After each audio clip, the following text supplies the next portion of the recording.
everybody. Hi. Welcome to How to Feed a Loon. I'm Chris. And I'm Wesley. And he's the Loon. The Loon. I am. The Loon. And folks, we're excited because today we are going to show you how to make one of our favorite dishes. Favorite. It's so easy. It's so festive. It's and perfect. It's delicious. Entertaining. It's delicious. We are doing my slow roasted pork shoulder.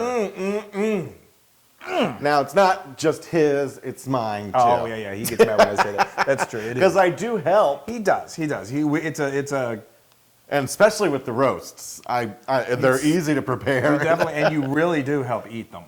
Okay, Yes. so let's get going. So started. what we've got right here is we've got a 4-pound pork loin. Now I'm going to go ahead and get you to work. So Yes, I've got a nice sharp knife. Just be careful. I We've got a know. nice- and what You we're gonna don't have to grab the knife. This right here is called the fat cap. Yeah. You ever had a fat cap before? Well, I've had something. But anyway, so this is a fat cap. You want this to be up on the top. And what he's doing is he is cutting some slices, little slivers in there. And what we're going to do I stuck it right into the meat. is we are going to, the oven's ready. We are going to, I've got some garlic slices right here. I just thinly sliced a clove of garlic, and you're just going to stick those down there in that fat cap. These are very thin. Yeah, and you don't have to just stick them in there. I got these things stuck in there. Some are not so deep, so it's just lying on the top as well. So now we're just going to add some fresh herbs, some fresh aromatics to this. This is, and again, you can use whatever you've got in your pantry. It's so easy. You don't even have to use herbs. But I love this. This is some fresh sage. Now, am I rubbing it on here before the oil? No. Don't. You're jumping ahead. Why don't you do this? Why don't you, since you're so anxious to help, get this salt, and we're going to liberally put the salt all over the roast, and then we've got some freshly ground pepper that we're going to do the same too. And that's about. And do I want to rub it? No, you don't have to. Okay. But that's nice. Okay, and do it all over, and then we're going to do the same with the pepper. And let me finish talking about this. So this is, I've got about a tablespoon of fresh sage and a fresh tablespoon of fresh rosemary. You can use dried. Just remember the dried is going to pack a little more punch than the fresh, so pull back on the quantities. If you're going to do a tablespoon of fresh, then do, say, a half a tablespoon of the dried. You can even just do salt and pepper and a little garlic, and you're good. But these aromatics really add to the flavor. And I want to get every side of this. Yeah. I mean, we want it, nicely seasoned. Yep. And then I've got some more garlic here. Don't worry, this garlic, as it roasts, it mellows, it cooks down. It does. It's so incredible. It's so good. And then I've got, what I like to do is I like to add a little olive oil to my herbs here, just to make it easier to rub onto that beautiful, beautiful roast. Ooh, look at all this deliciousness. It's already smelling fantastic. I wish that little fella would get in there. Don't worry about it. It will. It's going to all cook Hold together. on, I'm doing my round robin. Okay, all right. That's good. That's good. I thought this was going to be a quick venture. Wait, did I do this side? No. Oh yeah, I did it all. You did. Now let's just put a little bit of this here. Ooh, and I got to rub it? Oh, you can rub it this time. Let me just do it. I'm a little quicker at it than you take such care. Because we're on a schedule. Well, we are. We'd like to eat before tomorrow. Yes, we would. Hi, Flo. Flo's joined us again. But I like to work it into the meat. Well, that's a whole nother story. But, yeah, you're flinging. Okay. So flinging garlic. Now what we're going to do, I'm going to just, normally would wash my hands, but we're going to do it like this for in the interest of time. We'll wash our hands after we say. Now we're going to get a nice roasting pan, and I've got this rack here that I love. If you don't have a rack, you can just get like celery stalks, something that you can just sort of set the roast from the roast, right? Yeah, from the bottom of the pan, and then you're going to want to put this fat cap. The fat cap. Okay, and this is ready to go. And then what you're going to do, so rule of thumb, you generally want to cook these about 25 minutes per pound.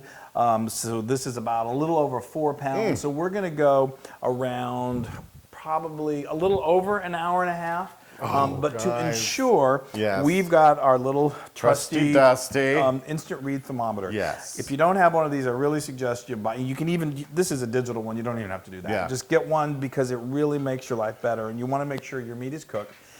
Back in the olden days, it was very, very important that pork be cooked up to like a minimum of like 165, 170 degrees Fahrenheit. With modern day raising of pig and bovine. And our all. immune systems, I think, have probably Well, gotten a no, little they've better, too. actually, there's a way that they've eliminated the kind of the bacteria that used to be the problem. So we're not getting better. The meat is getting better. Yeah, we're actually going to work. But you don't have to cook this until it's like completely overly cooked and dried out like they used to have to do in the old days. Get it to Because about my father did. My dad like everything burnt when I gave what he cooked with meat wise. I know.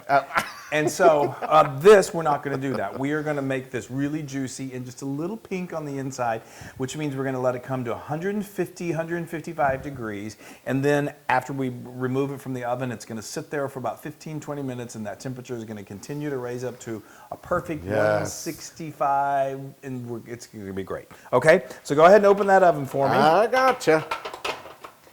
Come on, Chris. And we're going to let her go for Watch out for Flo. a little over an hour and a half, and then we're going to come back, and we're going to make a little gravy, and it's going to be so good. Yay. Yay. See you in a bit. Oh, that's this glorious. is time to celebrate. That's glorious. Beautiful. It's just fantastic. Oh. So this cooked, I'll tell you, this cooked about 2 hours, and it's amazing. The smell is The incredible. dogs are going nuts. I know, and so are we. And so this cooked for about 2 hours. I let it get to exactly like 150, 151 degrees Fahrenheit. Took it out, and as expected, the temperature rose perfectly to 165. Yes. And it's I made a little batch. And you made gravy. I made some just skillet gravy. Just a little gravy to easy, have on hand. Just made a little bit of roux, added some chicken stock. And I started off with the drippings from the pan. Then I made the roux, and then I added the stock, and then just a little dash of salt, and you got perfect. You know what? stuff. Shush. Now, okay. Now I'm the gonna- loon would love to take the. Now this has got a bone in. Yes. So you just cut around the bone, and Yeah. you just start cutting Oh, slices. this is so easy. And it's so tender. Oh, yes. Oh my gosh! I didn't say that. It's important to let this sit for at least Yes. 15 minutes because those juices are going to then sort of just establish themselves. If you cut them too soon, Oh, I they think all I'm go up. getting a little close to the bone. Yeah, And yeah. my fork. Well, Okay, here we go. wow! Ooh. And look how perfectly cooked that is. Yes. I don't have very good carving skills, but I can get a piece of meat off of it. He's a carnivore, so he's not real. That looks delicious. No, Wesley, put it on your plate. You can take the loon out Yes. of Hold on. Loon Let me turn it Country. over here so people can see the Okay. delicious meat. Oh, that looks amazing. That's so perfectly cooked. Just a little dab of gravy will do you. Really? I know that goes against your every fiber of your being to say that, but Okay, let's this do meat this. speaks for itself. Oh, and that. So tender. Oh, and I love the crispness of that fat. I know. I mean, I just salivated big time. Hallelujah. I can smell it, so I can only imagine. It's amazing. Yeah. It's amazing. That cooked to perfection. I know. Oh my stars, people! You need to try this. Now this is wholeheartedly 100% Loon approved. I knew. Oh, dig into I knew that, you were going to Chris. say that. I mean, and this is these. You'll see. I mean, it's so popular. It's so great at the holidays because it's spectacularly Yes. delicious. But it feeds a lot, and it's not hard to make. And Now you can get the full recipe and everything that we did on howtofeedaloon.com and many more recipes. Uh-oh, I caught you with your mouth full. are you kidding me? That is so good. Oh my gosh! Just go to social media, like us, do all that, Yes, please. and come over. Don't even. This is one time I'm going to tell you, you don't have to make it. Come on over and eat this with us right now. It's so good. Oh, I just love it. Oh, you guys. Yay! This is a superstar dish. Yeah. You know what? I don't know, but I'm still. Bye, y'all. Happy holidays. I was walking away. Hey, everybody. Hey, now if you like what you saw, make sure you subscribe to our YouTube channel. That's right. And to get more amazing recipes like Yeah. this, just click right here. Click, subscribe, Do it all. subscribe. Just click and subscribe.